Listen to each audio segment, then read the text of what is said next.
He didn't even look up from his phone when he said it. It's just too boring for me to stay married to. The words landed like a slap, quiet, offhand, but sharp enough to slice something deep inside me. I blinked at him from across the dinner table, the salmon I had pan-seared still steaming between us, untouched. I'd worn a navy blouse he once said brought out my eyes. I'd even lit candles. But none of it mattered. He kept scrolling. The clink of his fork hitting the plate snapped me back into my body. I laughed, one of those hollow, stunned laughs you let out when something doesn't feel real yet.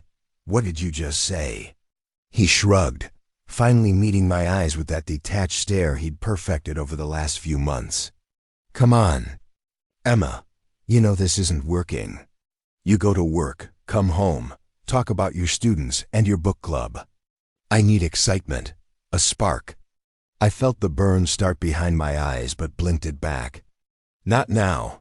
Not in front of him. This was the same man who once held my hand through panic attacks in the car, who surprised me with picnics on Tuesday afternoons, and texted good morning even when we woke up in the same bed. And now I was just boring. He didn't yell. He didn't throw things. He just announced the end of our marriage like it was a grocery list item he forgot to pick up. I stared at the flickering candlelight, the wax dripping slow and steady. That's what our love had felt like lately, a slow melt. No explosion, just a quiet erosion. Before we continue, please write in the comments which country you're watching this video from. Enjoy the story. We didn't even fight that night. He went to sleep on the couch. I lay in bed wide awake, listening to the silence, letting it wrap around me like a tight sheet I couldn't kick off. A week later, he packed his things and moved out. No tears, no begging.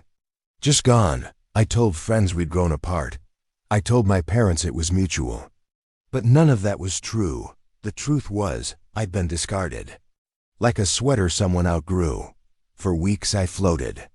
Work, home, sleep, repeat. I didn't check his socials. I didn't ask our mutual friends how he was. But I could feel his absence like a dull ache. It wasn't just the loss of a man, it was the loss of the version of myself I thought he still saw. The version that mattered. It wasn't until I ran into his boss at a charity auction that everything shifted. David Trent. I'd met him once before briefly at a holiday party. He'd shaken my hand firmly, commented on the art piece I'd been admiring. We didn't talk long, but I remembered his voice, calm, deep, curious. So when I spotted him again, standing alone near the silent auction table, something in me stirred. I wasn't wearing anything dramatic, just a black dress and a red lip, but his eyes caught mine almost instantly. Emma, right, he said, smiling like he'd been waiting for me all night. You're even more stunning than I remembered. That night didn't end the way I expected. We talked, we laughed. He asked questions, real ones. He didn't glance at his phone once. I didn't mention my ex. Not yet, but 2 nights later, David texted to ask if I wanted to grab dinner. Not coffee. Not lunch. Dinner. I stared at the screen for a long time, my thumb hovering over the keyboard. Did he know?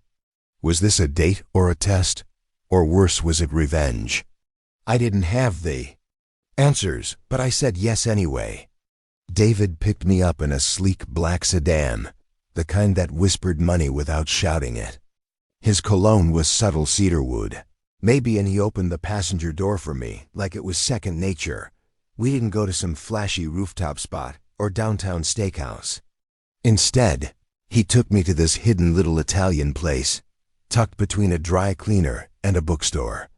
Candlelight, quiet music, real cloth napkins.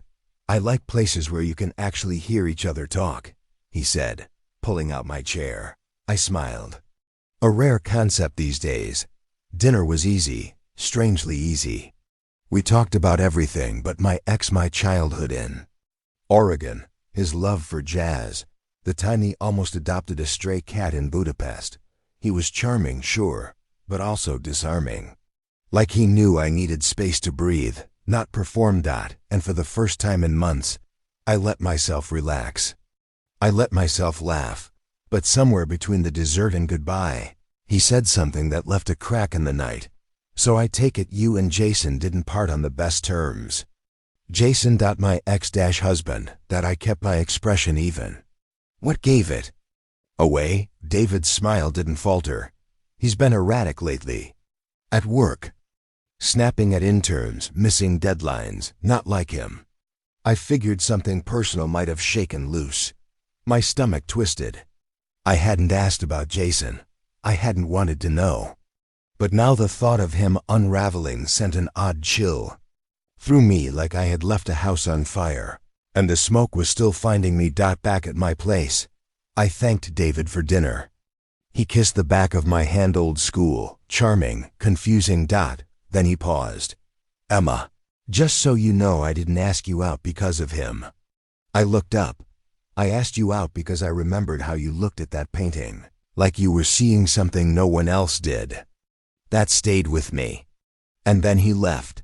I stood in the doorway for a long time after he drove off. The silence of my apartment suddenly felt unfamiliar, like the walls were listening. 3 days later, I received a package. No return address. Inside was one of my old journals, one I hadn't seen in over a year. The cover was creased, the pages dog-eared. Jason had it. I'd forgotten I lent it to him once, back when I thought he actually cared to know what was in my head. I flipped through the pages. Most of it was harmless reflections, to-do lists, sketches from a summer trip. But toward the end, I found a sticky note wedged between 2 pages. Still think I'm the boring one? No name, no handwriting I didn't recognize, just that one sentence. I dropped the journal like it burned. He had come into my apartment. Somehow. Or he had someone else do it. I checked the locks. All untouched. I hadn't noticed anything missing. No signs of forced entry. But I couldn't shake the feeling that my space had been violated. That night, I barely slept. Every creak made me jolt. I kept the lights on. Phone clutched in hand. Next morning, I messaged David. Did Jason know we were out together? He responded immediately. I didn't tell him. But I wouldn't put it past him to dig. That word dig stuck with me. I didn't reply.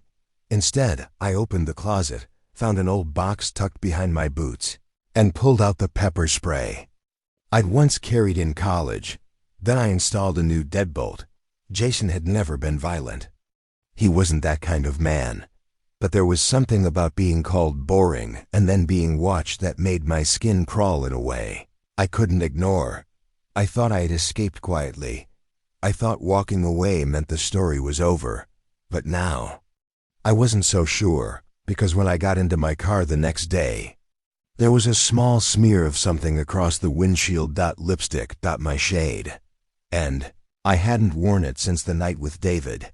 I stared at the streak on the windshield for a full minute before I moved. Cherry Rose, the exact lipstick I wore to dinner with David.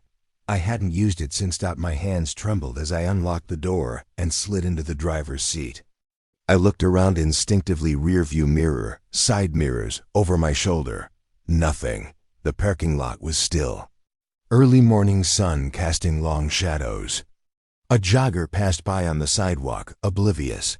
But someone had been here.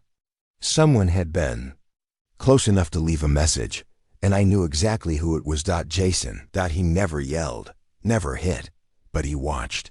He waited. He always knew how to make you feel like the crazy one. I started the engine, drove to work like I hadn't just found a ghost's fingerprint on my car. Smiled at coworkers, taught my classes, answered emails. All while my heart beat like a snare drum in my chest. By lunch, I felt sick. I called David. I need to ask you something. And I need you to be honest. His voice tightened. What's going on? Did you tell him about us? No, Emma, I swear. I haven't said a word. I wouldn't. But he knows. He was at my car. He left a message. Silence. Then, okay, I'll take care of it. Those 5 words landed harder than I expected. What do you mean, take care of it? Nothing shady, he said quickly. I just mean I'll talk to him. Man to man, tell him to back off. No, I snapped. That'll only make it worse. If he thinks you're involved, he'll double down. David hesitated. Then what do you want to do? I didn't answer right away. Because I didn't know. All I knew was that fear was slowly giving way to something sharper. Something that buzzed just beneath my skin. Anger. Not loud. Not wild. Just steady. Because how dare he? He left me. He called me boring. He packed up and walked out without a backward glance. And now he was circling, testing the air like a wolf looking for weakness. I wouldn't give him that. That night, I stayed up combing through our old documents, insurance records, shared logins, bank statements. I hadn't realized how many loose threads were still tied between us. He still had access to my Spotify, my Amazon, a shared cloud account I hadn't thought about in months. He could see what I ordered, what I searched, what I listened to late at night. I changed every password, locked every door, digital and physical. Bought a camera for the hallway outside my apartment and installed it. Myself, I started checking behind me when I walked to my car, taking different routes home, watching shadows, and still it wasn't enough. The final blow came a week later.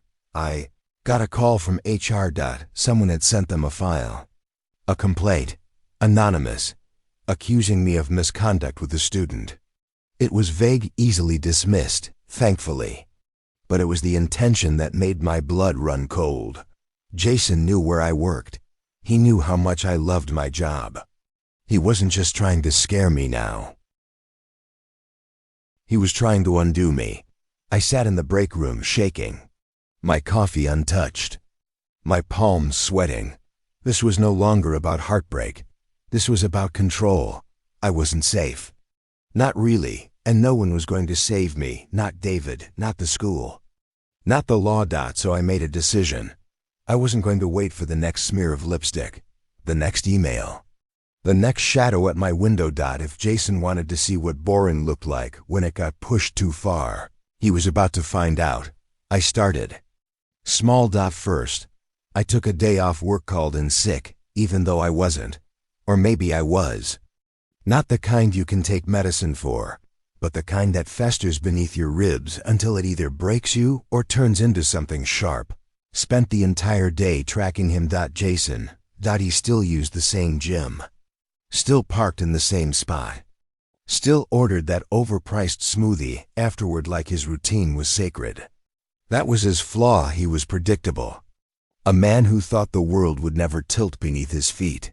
I followed him in a borrowed car. David's. He didn't ask questions when I showed up at his place that morning. Eyes swollen from lack of sleep, voice low and measured. Can I use your car for a few hours? I asked. David blinked. Are you okay? I didn't lie. No, but I'm getting there. He handed over the keys. So I watched Jason from the distance of tinted glass, feeling something coil tighter inside me. He wasn't unhinged or crumbling. Like David once said, he was fine, better than fine. He smiled at people, flirted with the girl behind the smoothie counter, checked himself in the mirror like he was auditioning for a life he didn't earn. And yet, he had the nerve to play games with my life. I drove home and started putting pieces in place. The camera outside my apartment had been recording for days. Now, I combed through the footage frame by frame until I saw him, 3 nights earlier, hoodie, ball cap, gloved hands, standing outside my door, looking around, then slipping something into the mail slot. Probably the journal. I saved the footage, copied it onto 2 USB drives, and tucked one into a lockbox at the bank. The other I gave to a lawyer friend of David's, just in case. No police report yet. I wasn't ready to play defense. I was preparing to go on offense. Jason thought he was the puppeteer. That every subtle nudge, every violation, every whisper of fear would tighten the strings around my wrists. But I had scissors now. What he didn't know, what he'd never bothered to learn, was how resourceful I could be. Because the woman he dismissed as boring was a woman who had spent her entire Adult life holding things together for other people. Who knew how to quietly handle chaos? Who could wear a calm face while storms raged behind her eyes? And now? I wasn't holding anything together anymore. I created a new email account. One he wouldn't recognize. Sent him a message from it with no subject line. Just a sentence. I know what you did. You'll know when it happens. I pictured him reading it, alone in whatever sad apartment he'd landed in. I imagined the flicker of confusion, then panic. The one thing Jason couldn't stand was not being in control. Not knowing the rules of the game. Then I went one step further. I mailed him a single item. Plain envelope, no return address, inside, a photo. Still framed from the security footage, showing him standing outside my door. No caption. No note. Just proof. By the time he got it, I knew he'd spiral. He always spun out when the mask cracked. I wasn't done yet. But I could feel the shift. Like a storm gathering on the edge of the sky, still quiet. But the air had changed. David noticed it too. You look different, he said that night as we shared takeout on his balcony. Stronger. I didn't reply right away. Then, I think I'm finally becoming the version of myself he always underestimated. David gave a half smile. Does this version of you want help? I met his eyes. No, but she let someone hold the flashlight while she lights the match. We both knew what was coming. Jason thought I was done. Thought I'd stay quiet. He had no idea the end was coming. On my terms. Jason showed up at my apartment 2 nights later. I knew he would. Email. The photo. The silence that followed. It was all bait, and he bit. I watched him through the peephole as he knocked, glanced over his shoulder, and paced. No hoodie this time. No gloves. Just a tense jaw, clenched fists, and a look in his eyes. That said, the panic had finally reached him. I waited until the second knock before. I opened the door, just a crack. He pushed forward, but I didn't budge. My foot was wedged firmly behind the door. I kept the chain locked. What the hell is this, Emma? He hissed, voice low but shaking. You think this is funny? I tilted my head. Do I look like I'm laughing? You're messing with me, sending weird emails, stalking me at the gym. I could call the cops. I'd love that, I said. We can play the footage for them. The one where you creep outside my door like a coward. His face twitched. I didn't do anything, he muttered. Then how did your fingerprint end up on the journal cover? I lied. That stopped him. Just for a second, his mouth parted. No words came out. I pressed in. You left your mark, Jason. Again and again. You tried to scare me. Humiliate me. Threaten my job. But here's the thing. Bullies never know what to do when their victim stands up. His expression changed then. Not rage. Not even shame. Fear. That flicker of realization that the game had flipped, and he no longer held the pieces. You've always needed control, I said quietly, and I used to give it to you. I gave you so much, I forgot I could keep anything. For myself, Emma, but you gave me something too. I smiled then, a real one. You gave me a front row seat to what a weak man looks like when he loses his grip. His voice rose. You're delusional. You're boring, I said. And unoriginal. I hope your boss liked hearing that I'm seeing him now. His face went pale. I didn't want to use that card, I added.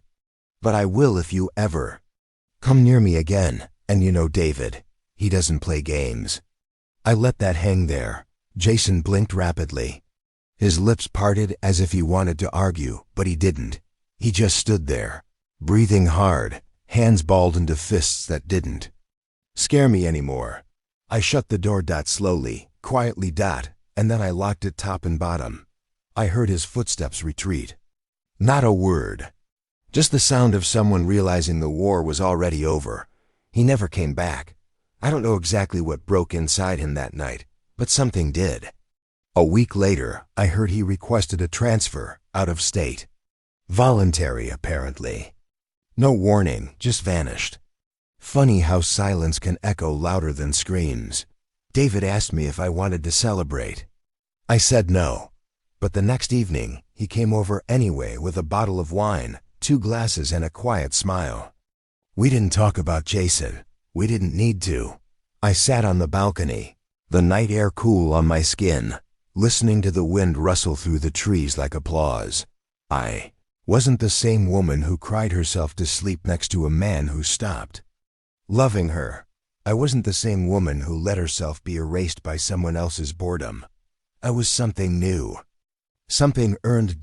And no, revenge didn't fix everything. But it stitched something back together inside me. A sense of self, of dignity, of power. I learned that walking away doesn't mean you lost. Sometimes it means you finally started playing. A game worth winning. If this story gave you chills, smash that like button and tell us in the comments. What's the most satisfying revenge you've ever witnessed? And of course, subscribe for more stories like this.